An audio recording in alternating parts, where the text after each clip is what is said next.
estamos no Jaci. Ah, Olá, boa tarde a todos e a todas que nos acompanham na tarde desta quarta-feira.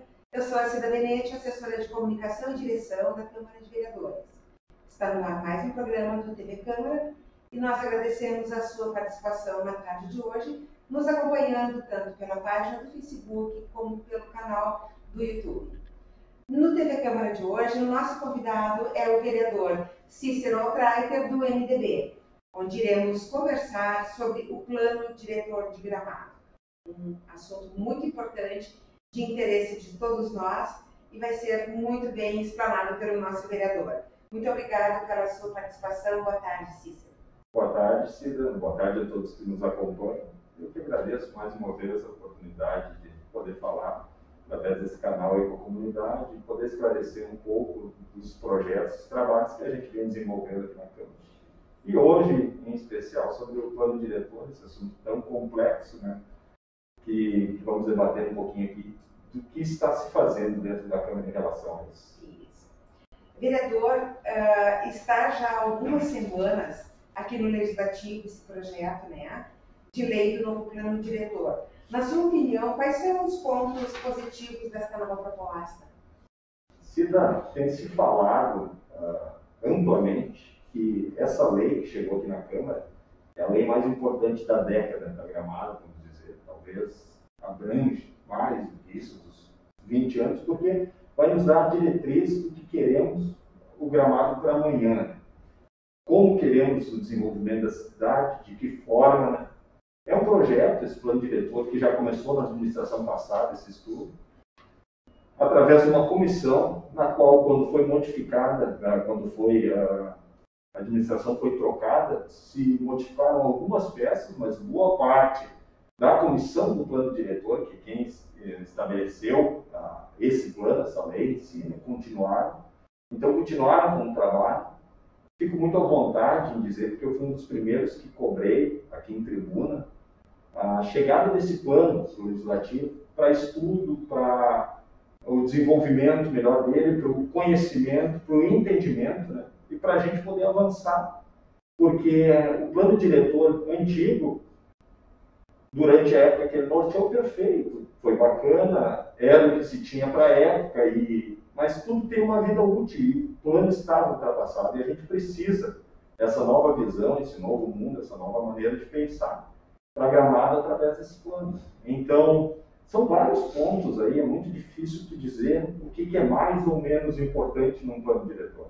Porque ele norteia a cidade de uma maneira geral. Né? Índice de construção, que muita gente acredita, inclusive, que é basicamente isso, é índice de construção, o que, aonde, como pode construir, a quantidade, mas ele abrange muito mais que isso. Né? Porque além desses índices de construção, ele vai dizer onde pode ser unifamiliar, onde pode ser plurifamiliar, né? Onde pode ser só residencial, comercial, onde pode ser misto. As regiões que continuam em área rural ou urbana, né? Aonde Gramado vai poder expandir a cidade ou não. Né? Então são vários tópicos, saneamento, né? Habitação popular, mobilidade. Tudo isso inclui no plano diretor, né? Tudo isso está incluso de uma maneira direta ou indireta no plano diretor que a gente está trabalhando. Exatamente. Então, volto a dizer, é um projeto de maior importância que chega esse ano na Câmara, talvez na década que a gente vai votar. E então vem sendo analisado. Está aqui há 40 dias, né? Digo que fico à vontade, porque eu cobrei celeridade do Executivo para mandar esse plano. Né? E nos cobram uma certa celeridade em aprovação desse plano. Tá? E temos que ter celeridade, sim, mas temos que respeitar vários processos que precisam ocorrer para que esse plano seja bem estudado e para que a gente possa ter certeza no que a gente está votando. Então, chegou aqui em torno de 40 dias, alguns papéis ficaram abertos, que a gente precisou pedir para o Executivo, né, sejam atas de conselhos, que precisam, por legalidade, constar junto ao plano, né? O planejamento de parcelamento de solo, que também não tinha vindo, chegou semana passada. Então, alguns entraves legais amarraram um pouco o plano aqui, por enquanto, para que a gente não possa ter levado ele até a comunidade, né? Inclusive, uma assessoria de uma pessoa de fora, um urbanista, a gente está estudando, né, digo a gente, Câmara de uma maneira geral, porque isso quem está conduzindo é a presidência, sim, mas a gente está vendo essa assessoria através ou de uma universidade federal ou um arquiteto urbanista que possa olhar o plano não nas suas minúcias, porque isso quem vai tratar é nós, é a comunidade, porque ninguém melhor que a gente para saber a necessidade de cada local, mas olhar o plano de uma maneira macro, né? Que é o que a gente precisa olhar de fora e dizer, olha, as diretrizes estão corretas, para onde a gente está caminhando está certo, que no meu ponto de vista, sim, há muitos pontos positivos, mas a gente, né, às vezes, com um olhar estritamente técnico, pode passar desapercebido coisas que um técnico vai olhar. Exatamente, tem que ter um olhar técnico. Exatamente, fundamental. Fundamental. Vereador, o que você acha que precisa ser ajustado com maior urgência? Gramado cresceu, Cida, de uma maneira desordenada. Graças a Deus, a gente economicamente e a força que o turismo teve nesses últimos 20 anos fez com que Gramado crescesse desordenadamente, né? Um dos pontos cruciais, por exemplo, é o saneamento, né? Essa não conseguiu acompanhar a velocidade do crescimento, né, com a estrutura de saneamento, né? A gente teve algumas obras importantes, agora 2 ETs muito grandes aqui em Gramado, que foram feitas há pouco tempo, né? Milhões investidos pela Corsã em Gramado, mas, por exemplo, essas ETs estão elas não estão dando todo o potencial que podem, porque não há ligação do escoamento do esgoto até essas ETs. Então, é um próximo passo. Então, nesse caminho aí, a gente precisa dessa ordenação da cidade. Gramado cresceu demais por causa do turismo, por causa do poder econômico que a gente pode desenvolver através do turismo, né? Então, esse é o ponto crucial. Como é que a gente vai controlar esse desenvolvimento sem empacar a cidade, que a gente quer continuar avançando, né? Mas de uma maneira mais ordenada e que ande junto o saneamento público, por exemplo, a mobilidade urbana também, né? Então, são equilíbrios que a gente precisa encontrar, que como o crescimento foi muito estrondoso, essas outras problemas em paralelo não conseguiram acompanhar. É, por aí, né? Cícero, em linhas gerais, qual a sua opinião sobre o plano? Ele projeta de modo coerente nosso futuro aqui em Gramado? Em linhas gerais, creio que sim. Tá? O Conselho, a comissão essa que fez o plano diretor, veio, nos apresentou. Em linhas gerais, eu vejo com muito bons olhos o plano, tá? De uma maneira geral. Eles preveem, por exemplo, né, algumas ruas principais que cortam todo e qualquer bairro, uma determinada delimitação onde possa se estabelecer uns comércios de forma geral, que é o que nos explicaram, pelo menos as pessoas que fizeram esse plano, né? Qual é a ideia dele? Justamente para trabalhar a mobilidade. Hoje, por exemplo, a grosso modo, digo, a gente vai ter que estudar isso melhor, mas no Planalto, lá não pode ter comércio. Então, toda a população, toda a comunidade do bairro Planalto acaba se deslocando para o centro, né? Aonde, numa rua principal, a princípio, poderá se estabelecer uma limitação onde aquela área poderá ser comercial. Então, muitas vezes, o cidadão, a comunidade daquele bairro não vai precisar se deslocar, melhorando a mobilidade urbana. E, então, são esses pontos positivos, né? Área rural. Hoje não se pode construir nada, praticamente, em área rural. É muito pouco o que se estabelece por lei as construções de área rural. O centro está tomado, a gente tem que abranger um pouco para a área rural. Num primeiro momento veio um plano que poderiam se construir até 100 unidades habitacionais na área rural a partir do novo plano. Fomos contrários e eu já acho que é demasiado, né? O plano recuou, agora está em 50, mas é algo que a gente tem que estudar. Logicamente, eu acho que precisamos abranger para a área rural essas construções, essa possibilidade de, sei lá, hotéis, habitações plurifamiliares ou algo do gênero, inclusive residências, né? Mas a gente precisa, volto a dizer, achar o equilíbrio. Antes era muito pouco, sim, a gente não pode agora simplesmente aceitar com que aconteça uma grande procura, uma grande demanda nessas regiões, porque nós precisamos manter a nossa característica da área rural. Hoje é um turismo forte, inclusive em Gramado, que a gente visita. Então, fundamental achar esse equilíbrio. São nesses pontos que a gente vai ter que trabalhar, e estamos trabalhando. Né? É isso aí. Não é nem 8 e 80, né? Tem que existir um equilíbrio, porque isso é muito importante. Senão Isso. Depois não segura mais. Exatamente. Cida, como a gente vai achar esse equilíbrio e de que maneira a Câmara está trabalhando? Estamos montando um cronograma, volto a dizer, ainda não ficou pronto, talvez por uma questão burocrática, alguma documentação faltando. E também quero citar aqui um encontro importante que tivemos semana passada com o Ministério Público, aqui uma reunião na Câmara de Vereadores, onde estiveram todos os vereadores presentes, e o Ministério Público trouxe a visão dele perante o plano.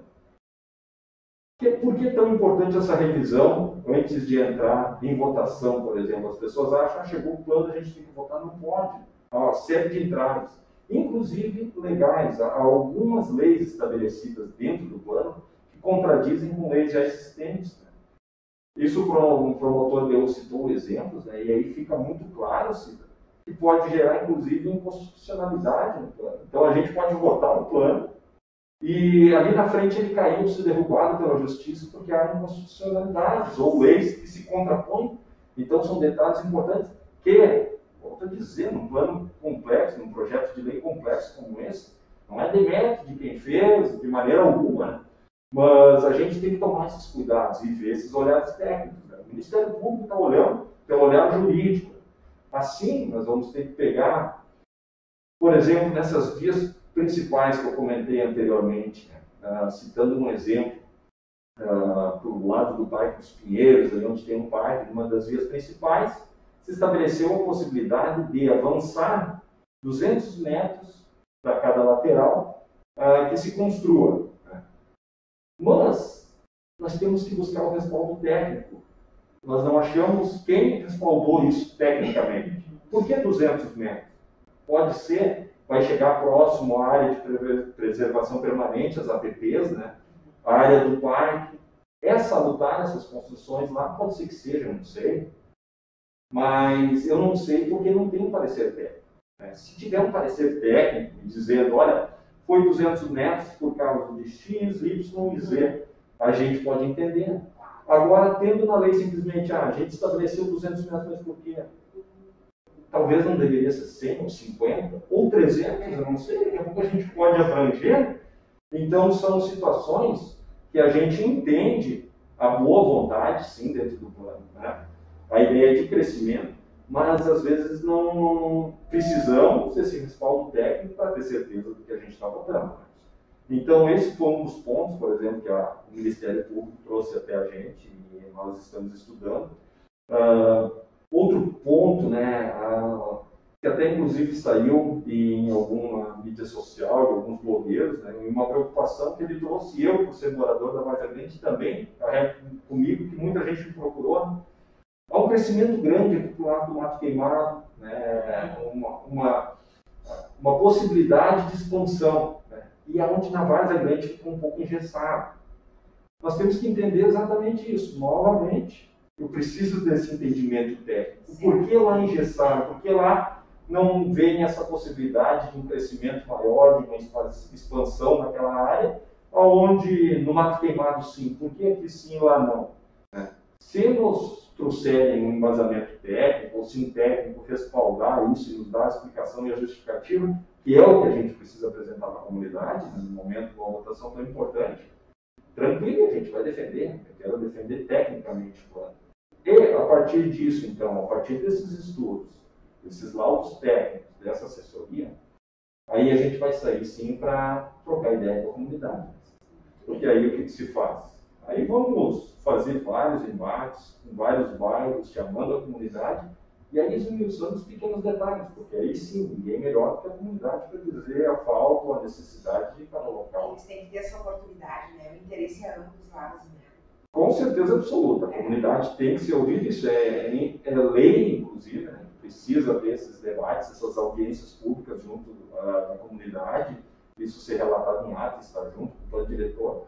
e nos deixa muito mais tranquilos, né? Porque a gente tem um ponto de vista, eu conheço bem a região onde eu moro, a Várzea Grande, assim mesmo, a gente escutando as pessoas, os empresários, as associações de bairro, as entidades presentes, seja em qual bairro que for, eles precisam trazer o ponto de vista, as necessidades, né, o que eles pensam, e a gente precisa criar esse debate.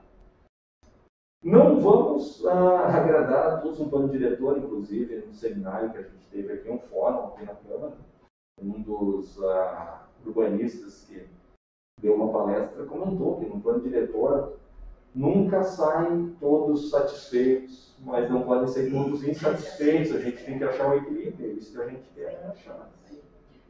Vereador, nós já entramos no mês de novembro, né? Qual é a sua opinião perante a aprovação desse projeto de lei? Será que isso ainda vai acontecer dentro deste ano? Volto a dizer que eu fico bem tranquilo, porque eu pedi celeridade para esse plano chegou faz quase 40 dias, faltam esses pequenos entraves legais, a gente já está quase pronto para sair com ele, para debater com a comunidade. Eu, particularmente, faço parte lá de um grupo da Várzea Grande, que a gente já tem debatido o plano lá na localidade, né? Então o plano pode ser debatido, sim. Mas, por essas questões que eu coloquei, Cida, né? Questões técnicas, questões de entendimento, né? Questões legais, inclusive, de alguns pontos que constam no plano, e também, por causa dessas séries de encontros que a gente vai ter com a comunidade, sinceramente, eu acho muito difícil que esse ano seja votado. Né? E pela complexidade e importância do plano, não vejo a necessidade também. Claro que muitos ficam nesse anseio para que o plano seja aprovado quanto antes, algumas pessoas têm a necessidade de construir, principalmente os empreendedores, eles precisam saber aonde eles podem fazer, mas é o nosso futuro que está em jogo. Né? Então precisa ser muito bem esmiuçado, a gente precisa tirar todas as dúvidas, né? Porque isso vai nos regrar durante um longo período, um tempo muito grande. Então, sinceramente, eu creio que esse ano não seja votado por mais celeridade que a gente dê, por mais encontros que a gente possa estabelecer no decorrer desses 2 meses que nos faltam para terminar o ano, mas eu acho que há necessidade desse melhor estudo, dessa melhor implementação, melhor entendimento, uma maior transparência junto à comunidade, não um entendimento só nosso, mas da comunidade também, para saber o que está acontecendo, para que a gente vote esse plano com tranquilidade. Então, precisa celeridade, sim, mas a gente precisa seguir os trâmites necessários para que, quando chegue a hora da votação, um plano desses, eu lhe digo, passando por essas etapas que eu estou te falando, jamais vai ser reprovado. Né? A gente pede um pouco mais de tempo, que é justamente para ter certeza que a gente está aprovando, para poder fazer emendas, né? Dar garantias que aquilo esteja de acordo com o todo. E aí sim, quando chegar no momento certo, do meu ponto de vista, né, respeitando todo e qualquer ponto de vista, mas não vejo necessidade de ser votado esse ano e acho que não terá condições. Mas em seguida, início do ano que vem, primeiro trimestre, acredito eu que a gente trabalhando forte e empenhado, a gente consiga votar esse plano. Com certeza, isso é para o bem de todos, né? Então, com certeza será. Vamos iniciar 2022 com um trabalho bem importante, bem bacana para a aprovação desse projeto. Com certeza. Vereador, mais alguma colocação com relação ao plano? Não, eu acho que foi bacana essa oportunidade de estar aqui falando um pouco sobre o plano, porque as pessoas que desconhecem, talvez, ou anseiam essa votação, talvez não entendam exatamente a complexidade, né? Então, eu fiz questão de, nessa TV Câmara de hoje, esclarecer esses pontos específicos, né, de por que o plano não está indo à votação. As pessoas dizem, pô, o plano chegou aí na Câmara fazem 40 dias. Como eu disse, faltou algumas partes legais, chegar nesse plano, chegar agora faz um pouco mais de uma semana, 10 dias, para que a gente pudesse chegar na rua com esse plano e deixar claro para a comunidade que estamos empenhados ao máximo. Estamos, eu digo, Câmara de Vereadores, não é o vereador Cícero, né? Mas é a Câmara de 9 vereadores que estão empenhados. A gente fez reunião, inclusive, semana passada, para passar essa tranquilidade para a comunidade, de que estamos trabalhando forte, sim, para que esse plano seja aprovado o quanto antes, mas eu tenho certeza que com as explicações, espero sim, com as explicações que eu pude dar aqui hoje, chega ao entendimento das pessoas de que 1 mês, 2 meses ou 3 meses a mais é de fundamental importância agora, nesse momento, no debate do plano, do que depois que a lei está aprovada, infelizmente, aí não há o que fazer. Então vamos debater, esgotar todo e qualquer debate, toda e qualquer dúvida, ter todo o esclarecimento do plano para quando votarmos, temos certeza que a gente está aprovando o melhor para a comunidade. Muito bem. Nós agradecemos a participação de vocês que estiveram conosco nesta tarde e agradecemos o vereador Cícero Freiger pela participação no nosso TV Câmara de hoje. Muito obrigada, Cícero. Eu que agradeço a oportunidade mais uma vez. Lembramos que a nossa programação ela se mantém ao ar de terças a quintas-feiras, às 17 horas, pelo Facebook ou pelo nosso canal do YouTube. Nós agradecemos, aguardamos você amanhã, quinta-feira, com o nosso convidado, vereador Iquiquedes. Muito obrigado, um bom início de noite a todos e até lá.